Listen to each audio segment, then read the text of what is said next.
Hello, everyone, and welcome to episode 29 of the one Dawn of MMA save here on the channel in WMMA 5, as we have our Kayak Night in Chi-Town show. It's hard to believe, actually, the next show, September to Remember, that's going to be 30 episodes. Does not feel like we've been doing this for that long, actually. It's been kind of wild. For the pieces of mail, we have lost two people. Oh, we have lost two people, rather. Brian Johnston leaves for Pancrase, and Tom Erickson is left for Pride, which are two not very important people leaving. And then Vitor Belfort and Kiyoshi Tamura. Some great stuff with as far as Kiyoshi Tamura being back. He just actually beat Vitor Belfort, which is wild. He beat him he finished him right before the 15-minute mark in Pancrase. Pancrase 35. Huge win, and that was a fantastic fight, too. It's kind of crazy. His only loss was to Henzo. He'll obviously be in the hunt in the Cruiserweight title, or actually not even the Cruiserweight title, probably the Middleweight title, as far as, by the looks of it, at least. It could be Cruiserweight, though. Obviously, beating Vitor Belfort is crazy, but signing back Vitor is awesome as well. So, two great returns for us and for the show. As far as welterweight title fight, Matt Hughes and Matt Serra, the Matts, battling it out. As Matt Hughes, the champion, taking on Matt Serra, the challenger. Obviously, a huge step up for Matt Serra, but this is kind of a short notice deal of needing, obviously, the Illinois native needing an opponent, and really Matt Serra felt like was a good idea instead of having Carlos Dutton back fighting Matt Hughes. But a hell of a main event, though, still, and I think that's a very fun fight. It's an even fight, in my opinion, as far as wrestling and jiu-jitsu-wise. Matt Hughes, obviously a great wrestler, but Matt Serra is very good on his back, and he'll be able to maybe potentially pull off a submission victory. Don Fry and Pedro Hizzo as well on the main card, the co-main event, heavyweight fight. Don Fry 245, Pedro Hizzo 225. Very fun fight there. Jeremy Horn and Dan Henderson, a cruiserweight bout. Dan Henderson looking to bounce back after losing to Sakuraba, and Jeremy Horn looking at a massive victory. Evan Tanner and Walid Ismaili. Of course, Evan Tanner kind of got fucked out of a middleweight title fight with his injury. Now he's able to fight again, but he's taking on Walid Ismaili instead. Definitely a step down in competition. But yeah, Matt Hughes, minus 480 favorite. He is undefeated, of course, but so is Matt Serra. But he's only had one fight, of course, and that one win was against Egan Inoue. Oh, yeah, and he beat John Alicio in the UFC 2 before that. But yeah, he knocked out Egan in 41 seconds. So kind of a wonky way of getting a title fight. But again, we needed a good opponent for Matt Hughes, and really Matt Serra felt like was the perfect guy for him.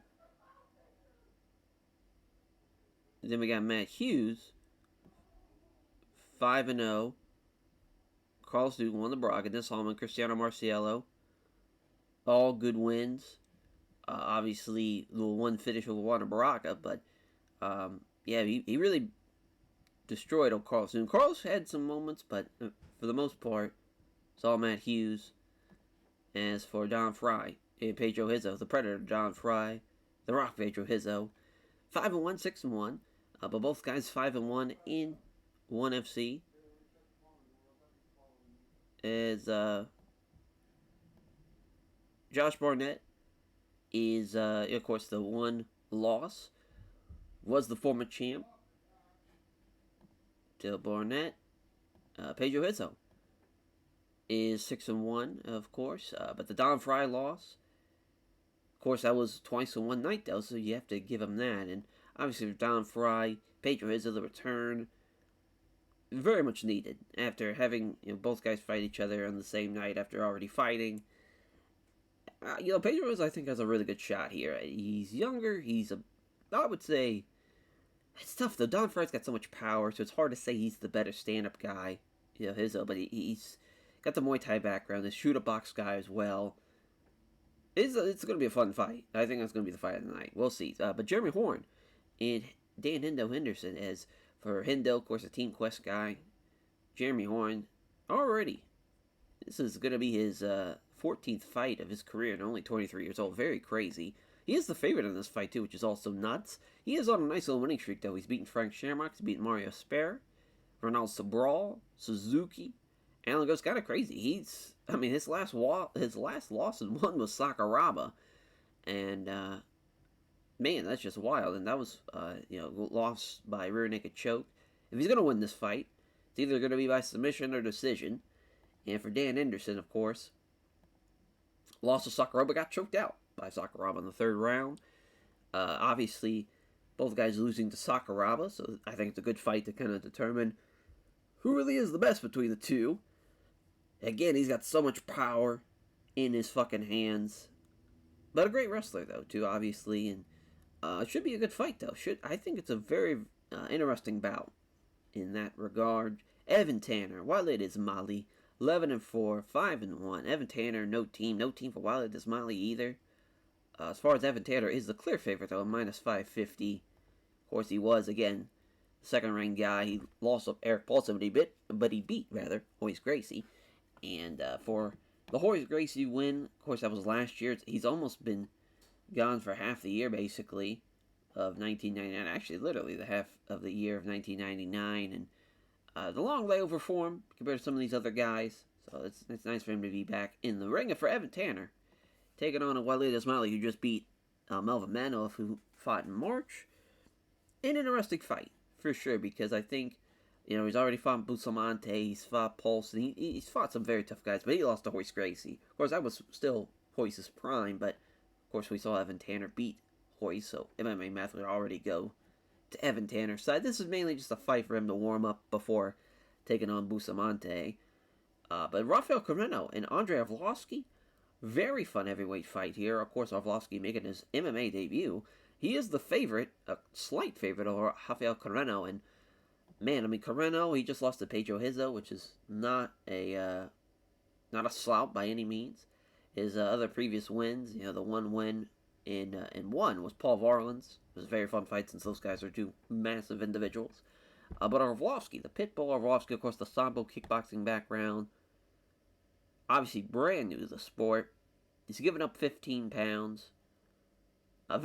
He's given up 25 pounds, which is a crazy, crazy difference. And speaking of a crazy-ass fight, Paul Varlan's and Tom Erickson. Paul Varlan's coming in at 295. Insane. Absolutely insane. 6'8". A giant human being. He's still got a winning record in one, though. He lost to Macaulay Culkin in rings, which is crazy. He had a light heavyweight could not have been in the light heavyweight Grand Prix. About to say, yeah, it was a heavyweight fight. It's like, there is no way he's making light heavyweight. Crazy Sobral won that, though. Shout out to Sobral. Good on him. But yeah, Ogawa getting the win there, and Brian Johnston. Basically everybody who's left, as far as his wins and won. But he hasn't really had a bad fight. So there is that. Tom Erickson, though, 1-3. Obviously, we saw he's leaving Pride, or he's leaving for Pride, excuse me. But, Kazunori Murakami, that win, which is kind of embarrassing if it lasted that long. He got knocked out by Igor in 32 seconds. They went the distance, though, with Pete Williams and Pedro Hizo. He's got talent, obviously. He's a big fucking wrestler. 6'3", 265 is insane. Again, body-wise. He's a favorite in this fight, too. So we'll see how the Chicago native does, though, in this fight. And for Jason Von Flute, he's making his MMA debut as well. He's taking on Mr. International Shoni Carter. Of course, we saw in the previous episode, at the end of it, when we made this fight, basically to free up Matt Serra. Shoni Carter's the clear favorite, though, which I think is crazy. I don't think Von Flute's losing this fight. His wrestling is so good. His submission grappling, of course, a Von Flute choke, waiting in the wing anytime he's in there, and that's going to be a very fun fight. Sean Shirk and Toby Mata, though, two youngsters of the lightweight division. Sean Shirk making his MMA debut. A lot of MMA debuts, of course, because there's so many new guys coming in to the sport. And there's obviously going to be even more new guys coming in towards the end of the year. 2000 is a big year itself in MMA for new guys, and the sport is ever growing, and you're seeing it with the roster. Toby Mata, though, crazy. I thought he was going to give Carl Uno a pretty tough fight, which he did, at some points, but really Carl Uno, he was just so good. And he lost that fight, but again, a great fight, though, nonetheless. And I think him and Sean Shirk's going to be a fun fight. Again, it's weird that Sean is going to Upstart Karate to start off his career because that just does not make any goddamn sense. He is a very good wrestler, but again, hopefully he does not get popped for PDs or anything like that because Jesus Christ, again, the size of him alone is insane and how shredded he was, but you can only do that for so long, and obviously that type of and a big thing too with his size is also cardio too in a lot of ways. But yeah, I mean, as far as for Matt Hughes and Matt Serra, talking now about the main event, the welterweight title fight, Matt Hughes has a 5-inch reach advantage, so he does have that. He's won 3 of his last 5 fights by decision. Of course, Matt Serra has not even went into the second round here in ONE FC, and he might have to go into the 40 minutes fighting Matt Hughes. That's a quick change of pace in a hurry. Will be him and Matt Hughes, and the Matt's battling it out for the welterweight title. Should be a fun main event though, and of course, obviously the Illinois native is probably going to get a lot of fanfare. The Predator Don Prime, Pedro the Rock Izzo. Very fun fight. 6-1 for Fry on the Black SF picks. Of course, they fought in '97. 2 years now later, and they will be fighting in a rematch in the co-main event of this show. I mean, really, whoever wins this fight will probably get another title fight, either in the near future or the very next fight will be a title fight for either man, whoever wins it. It's a big fight. Big fight as far as regarding the heavyweight division, and for Gumby, Jeremy Horn, and Dan Endo Henderson, crazy fight. Crazy fight for both guys, really. I think, again, Jeremy Horn, Dan Henderson, both guys losing to Sakuraba, so that's kind of been the litmus test of where they rank in the cruiserweights. But Jeremy Horn is ranked number 1, which is kind of crazy. He is ranked so high. He's higher than the potential new champion, but Jeremy Horn, though, submitted 3 of his last 5 opponents. Great submission guy, though. He is very good on his back, and especially for Dan Henderson being a wrestler, would like to see him keep standing. As Evan Tanner and Walid Ismaili, a 6-inch reach advantage for Evan Tanner. Both guys have gotten finishes, though, in the majority of their fights. As far as Evan Tanner's finished 4 of his last 5 opponents, Walid Ismaili submitted 3 of his last 5. Evan Tanner probably going to get a middleweight title fight, again, if he does beat Walid Ismaili, which should go right through him. We'll see. Rafael Carreno, Andre the Pitbull Orlovsky, and Orlovsky, of course, Magnus Pro debut with the Blick SF picks, but Carreno, 25 pounds on him. That is no easy weight difference to overcome.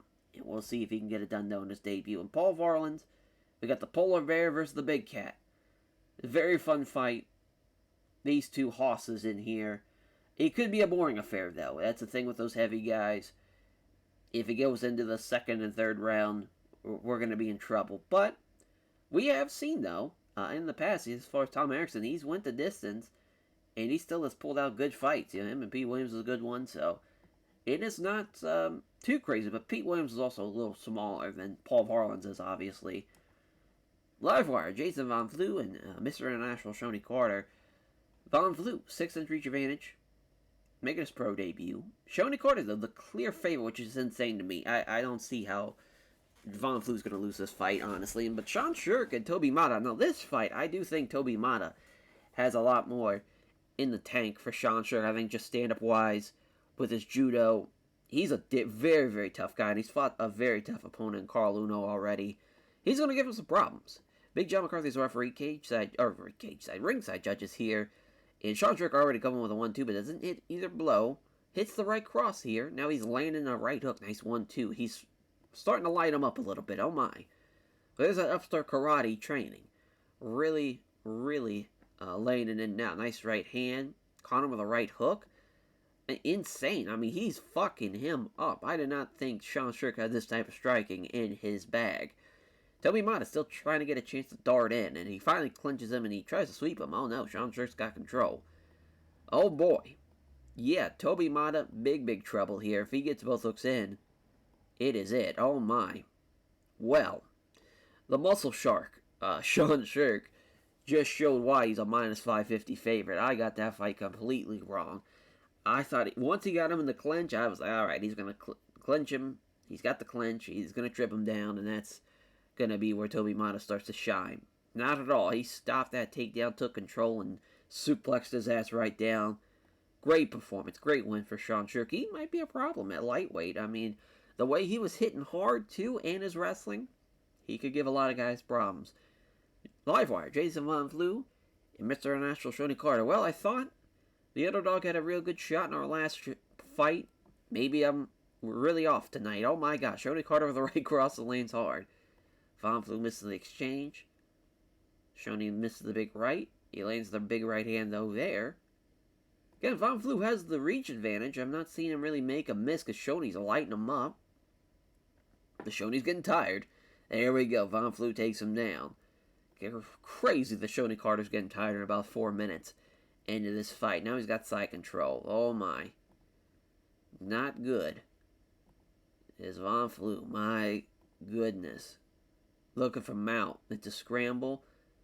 He's still on top, but Shoney Carter's in north-south looking for side control again. Oh my god, he's looking for mount.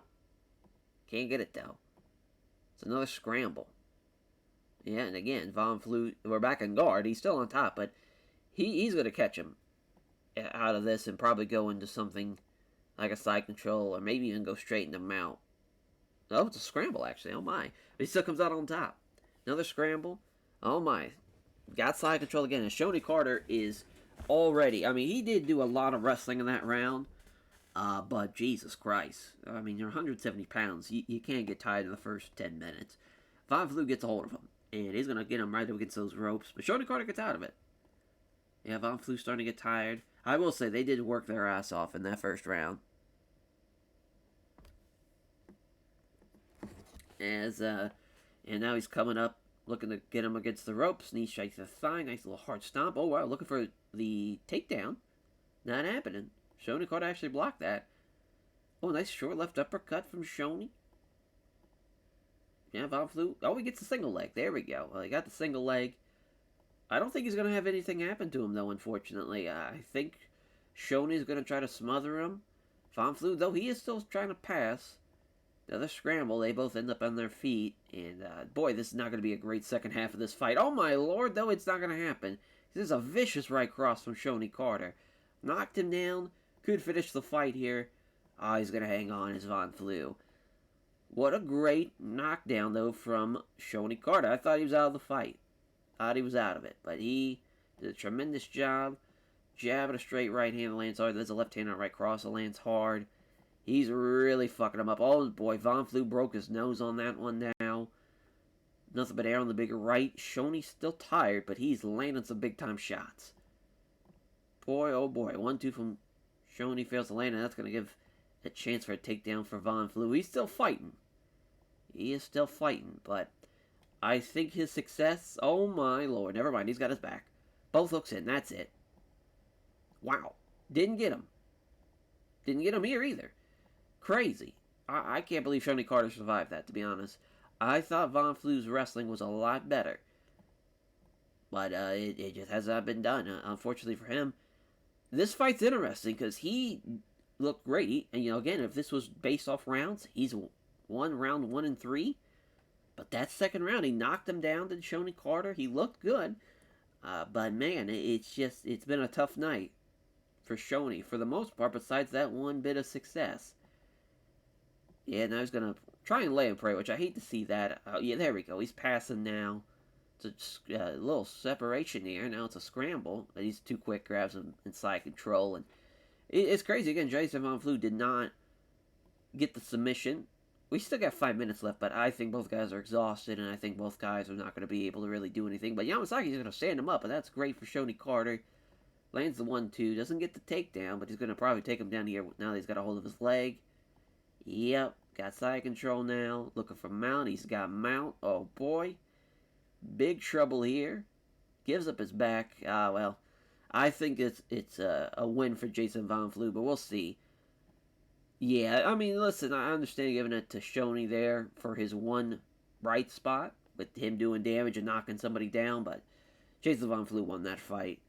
That was a good performance, though, for Von Flue. Way to recover, bounce back, and basically get back to his dominant self. He's going to want to take on Dennis Hallman next. That's an interesting fight as well. Both great grapplers. All right, our heavyweights are two ginormous heavyweights for Paul Varland. I think we're gonna have Sibby Shield instead of fighting at 265 at 6'11". I think we're gonna have him fight around 280, 285. I really want to look up off the top of my head. I'm trying to remember how big he was in K1, because whatever he was there is probably what we would have him fight at here, obviously. But I think he was like around 290. Might have been even 295. He was obviously 6'11". He's a big motherfucker. Actually, now I'm thinking about it, I think it was around 285. It was in that range. It was in that range for sure. Because I'm trying to think of the Ray Cepho fight. How big he was there. Because that was I think that might have been actually his first fight even that I saw him. Or no, that was way later. That was yeah, the Ray Cepho fight. That was way later because yeah, he fought Ernesto Hoost in at Pride Shockwave. That was the first time I saw him. Yeah, but nonetheless, I guess we can look at that fight probably. Sure. Yeah, because I think that was under K1 rules still. I don't think that was under MMA rules. I could be wrong though. Could be wrong. No, that was under Pride rules. Yeah, because all the fights were under Pride rules. Yeah, because Jerome Lee Banner and Don Fry was. But yeah, as far as for Paul Varland's, Tom Erickson, a hell of a fight here. Big John McCarthy's, which is funny that he's the big John McCarthy and Paul Varland is going to tower over him. But yeah, giving up at least 35 pounds here, which is crazy again because, I mean, he's used to giving up damn near 20 pounds. Or he's used to really just being the biggest motherfucker in there. That's not the case though tonight. And there's a left hand, straight right hand. Nice evading of the punch. Tom Erickson gets this takedown though, so great job from Tom Erickson. Let's see what Paul Varland's can do on his back. My God, they stand him back up and Tom Erickson going right back down. The big cat is doing his thing. And Paul Varland has nothing on his back. I mean, I think he's just too big, really, to do anything on his back. There we go. Nice right hand from Varland. Nice 1-2 from Varland. But Tom Erickson is going to keep on getting these takedowns and trying to pass. Only gets half guard, though. Only passes to half guard. And now it's looking for a scramble. Oh, but he's too quick. Got eye control off of it. Looking for mount. Oh, boy. It's another scramble. And now he's back up against the ropes. I'm sure Varland's going to get taken down here. Oh, no. But yeah, Tom Erickson, he's getting these takedowns. Varland's starting to land nice little combinations. But anytime he's in trouble, Erickson wisely shoots in. And Tom Erickson trying to get out of that. He does so fairly easy, too. Gets side control. If he gets mount here, oh my. This is where the danger is going to lie. Because he's going to pound away. He's not able to land many clean shots, but he's landing. And he's eating them now. Oh boy, gives up his back. If he gets both hooks in, it's got to be it. Yeah, he's got both hooks in. Oh my lord, again. Guy fights off getting his hooks in. I mean, just crazy. Crazy. Obviously, Tom Erickson, he is in complete control of this fight. He just can't get caught with something like that from Paul Varland's a nice 1-2.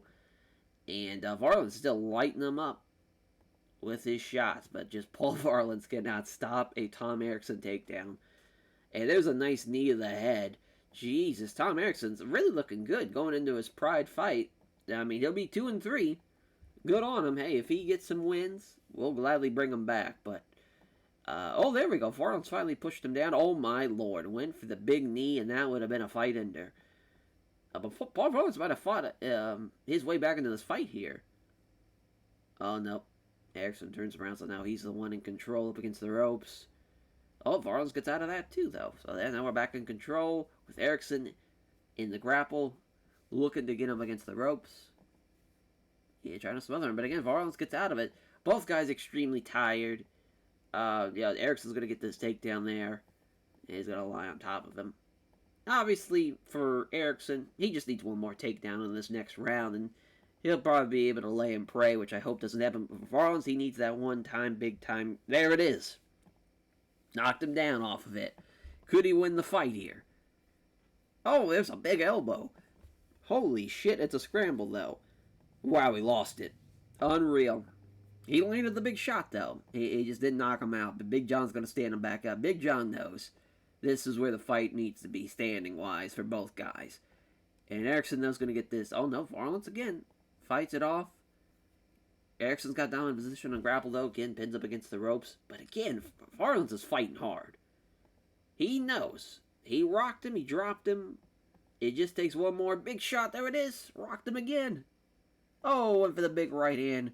Survives it, though. Missed the vicious right. That would have been a fight ender, potentially. And, man, Erickson is going to be able to survive this now. Which is crazy to say since he was dominating this fight. But getting rocked big time. Oh, my Lord. He might have just knocked him out with 20 seconds left. Oh, he knocked him down. Holy shit. I mean, there is a fucking point to be made. If you want to look at this the entire fight. Who just had the biggest moment and who probably would have won this fight if not for the bell. That being Paul Varlance.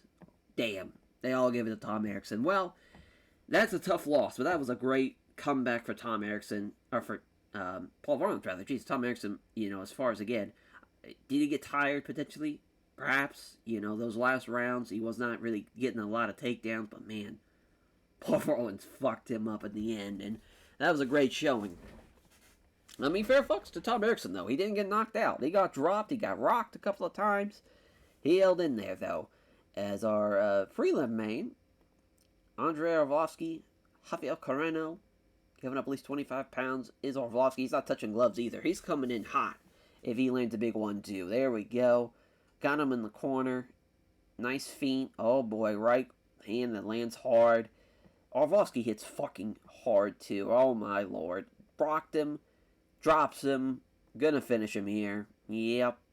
I mean, that's what Arlovsky does. That motherfucker hits hard. And he is somebody that is gonna be a problem in the heavyweight division. And there's already some hard-hitting guys, obviously. But, man, Arlovsky is very, very good. Well, Evan Tanner, while it is Molly, Evan Tanner now not gonna touch gloves. As we'll see if it's back-to-back for the guys who are assholes and don't touch gloves. Wally trying to get some grappling going, but Evan Tanner again with that reach advantage. He's landing some big shots. Smalley's eating them, though. My goodness, a 1-2, but oh, there we go. A stunning right hook. Down he goes, and yeah, he's going to win this. Oh, no. Never mind. He's going to hang in there. Let's see what Smalley can do. Oh, boy, knee to the ribs off the side control. Looking for mount now. He scrambles. Wow. He won the scramble. And it's a scramble again, though. Smalley's now in side control. He's looking for mount. Oh, my God, he's got mount. Holy shit. He rocked him. He's got his back down. Yeah, that's it. He's going to choke him out. Holy shit. Well, what an upset for Walid Ismaili. And here's Evan Tanner was about to fight for the fucking middleweight title. And Walid Ismaili survives an onslaught, gets his back after forcing him to roll over, and he wins it. Unreal. What a fight. What a comeback. And that's exactly the type of fight that we love to see to kick off a show. On the main card as Gumby, Jeremy Horn, and Dan Endo Henderson. Yamasaki's our referee, so someone's going to die here, and here we go. If Henderson would have landed that big right, that could have been it for Jeremy Horn. It just takes one Henderson shot. Oh boy, Jeremy Horn's got the takedown now. Oh, keeps him in guard, alright. Oh, well, he passes there. Again, Dan Henderson does not have a great guard. Oh, now his back's taken. Oh, boy. Jeremy Horn's going to win this fight. Oh, no. Never mind. Dan Henderson hangs on. Trying to get some big right hands. Dan Henderson's doing a good job surviving. Again, he's got both hooks in. It's just crazy. He did not be able to finish this fight. Maybe Jeremy Horn thought, well, I'm going to dominate this first round. Not going to gas myself out. Not going to gas my arms out. There's still a lot of time left. And I think that comes down to just fight experience, really, for Jeremy Horn there. Doesn't get the takedown originally, but he's going to take him down here. Yeah, nice sweep. Oh, boy, got his back again, and that's going to be it this time. Yeah, Dan Henderson did not look like any type of threat for Jeremy Horn. That's a great win. Jeremy Horn's a fucking problem. His grappling is so good, especially training with Gracie Jiu-Jitsu. I think that's really elevated his game in a big, big way. And, man, the Cruiserweight division has got to watch out for him. And especially with a lot of the guys like Walid, I was thinking Walid Ismaili, like Vanderlei Silva, like Chuck Liddell. Those guys are great strikers, but they don't really have a great ground game. compared to Jeremy Horn, and that's gonna be a difference maker for sure. And here we go, the two heavyweights colliding again, a rematch, but this time only having to fight each other on the same night. It's quick left straight right from Fry. Oh, counters the right hand with a quick left cross. Or a quick left jab and a right cross that just missed, though, rather, excuse me. And oh my. Slipping past the 1-2. He followed up with a low kick, doesn't connect, though. Left jab, low kick lands. Left jab doesn't find the right hook. Oh, down Fry, those leg kicks already playing a big factor. Pedro has those leg kicks are probably the best in the MMA world at this time in 1999. And he's lighting them up with them. Jesus, he's 1-2-ing them. He's hitting great combinations. Another low kick off the counter. This is exactly the type of fight you need. And oh my lord, he rocked him with it. Holy shit, big right hand, down goes Fry, and Don Fry's in huge trouble here. My, oh my. A couple of punches to the side of the head now from Fry on the bottom. So there we go, Don Fry's trying to do something. Oh my god, he sweeps him. He's got a waistlock now. Holy shit, German suplex. Oh my lord. Got his back. Don Fry might have just won this fight. He's got both hooks in. Oh my lord. Well, he defends it. That is insane. Again, what a comeback. Oh, he got him. Oh, he's saved by the bell. Holy shit. Pedro hits it with a left hand. Oh, there's a clean right from Don Fry, and he knocked him out cold. Potentially. Oh, no, he's hanging in there. He's going to get fucked up, though. And there we go. Don Fry ends it in the second. What a fantastic fight that was. A great comeback from Don Fry. And he wins it. This time, though, finishing the fight. And what a fucking performance, though, from both guys there. And our main event, boy, oh boy, what a main card this has been. And they got a tall task of trying to follow some of these fights, especially that co-main. That was crazy. As the Hillsboro, Illinois native fighting Matt Serra tonight. And this is a big-time fight for Matt Serra, though. Huge opportunity. Matt Hughes is going to get a hold of him. Try to stomp him here. Trying to get some knees to the ribs. Left side of the stomach. That's the thing with Matt Hughes. His grappling, obviously we know his wrestling is so good, but his clinch game is pretty impressive. He will fuck somebody up in the clinch. Big right hand for Matt Serra, though. But Matt Hughes, again, clinching up with him. Doesn't drive himself back, though. Here we go. Matt Serra's in control. He dirty box him now. Oh, looking to suck him in the guard. Oh, no, not happening. Interesting. Yeah, Matt Serra is able to smother a lot of these. Again, he's trying to suck him into the guard. He does so. Looking to sweep him. Not happening. Now, the thing, though, with those sweeps, or sucking them into the guard, doesn't count as a takedown, unfortunately, which is so weird. He's going to try to kick his leg. Matt Hughes is trying to get back in ground control, but again, Matt Serra's ready for it. Scrambles, and Matt Serra's on top of north-south. Short knee strikes the head. This is why we made this fight. Matt Serra's so good on his back. He's able to do a lot of different things that Matt Hughes is just not used to dealing with. And now he's got side control. A great round for Matt Serra. If, again, he is the one that's taking these initiatives, he's going to look really good tonight, but he's getting tired. Which you don't need there. You need all your energy against Matt Serra, because he's going to, or against Matt Hughes, rather, because you are going to be pressed hard. And there's a nice elbow right on the button. Some body shots here. Trying to block it. Punch to the ribs. Then the head. They're going to separate them. A little heavier now. Right cross is landed. Quick punch doesn't land. Left jab evades the big right. That gets hold of him without even taking a shot. Knee strike to the thigh. Unable to block it. Knee strike there. Press against the ropes. A nice short uppercut. Matt Hughes is really lighting him up here. But again, there's still so much time left in this fight. But we're seeing a really good back and forth between both guys here. Oh my lord. Matt Serra might have knocked him out with that right cross. He sure did. Unfucking real. An upset win at plus 380. He knocks out Matt Hughes. He knocks out a bully. That's Matt Serra. Of course, their history on the Ultimate Fighter with when Matt Hughes came in to kind of help out when during Tough 4, the comeback year, then they eventually end up being coaches against each other. Obviously, here in this timeline, though, they meet for the first time, and he causes a huge upset in his home state. Unreal. Unfucking real. What a fight. What a card. Really, the one kind of crazy, kind of not really so much of a boring affair was either, probably Sean Shirk and WMMA, to be honest. I mean, and that was rated decent. Even then, just Sean Shirk was dominant. Absolutely dominant in his performance. But yeah, we made about 150,000 off the gate. Obviously, Matt Serra, Don Fry, Jeremy Horn, Ismaili with a comeback win. That was great. Vlosky looked great. Jason Von Flew, Sean Shirk, those guys, and yeah, I mean, well deserved. And we made 300,000 on the night. Again, it's so crazy that the highest paid guy got 10 grand. But yeah, Tom Erickson, he's gone on the Pride. Would have been nice if Paul Varnes would have actually got that win, but is what it is. Matt's there, the new welterweight champion. That welterweight title, man, it's fucking cursed. Absolute cursed. It's crazy. Again, Jason Von Flew won with that broken nose.